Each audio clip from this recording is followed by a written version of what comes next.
शीतल, आपला सामी येतो, आपला सामी, त्याला नाही मारायचा,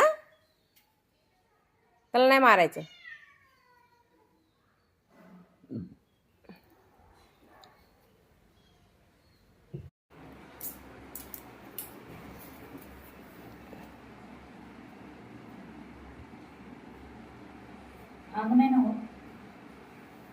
काय केला हे उद्योग? काय उद्योग करून आला तू खाली जाऊन? काय राजा? ओ पिल्लू, दुखतंय? माझं बाळ, माझ्या बाळाला कोणी मारलं गो कपाळावर? खाली गेला होता, आज ऐकत नाहीये, रडतोय ओरडतोय रात्रभर. किती दाखव, दाखव तुला काय झालं भाऊ. हे बघ, कपाळावर केवढं लागले माझ्या लेकराच्या. आता उठल्यावर परत खाली जायचं म्हणून तर लय मारेन.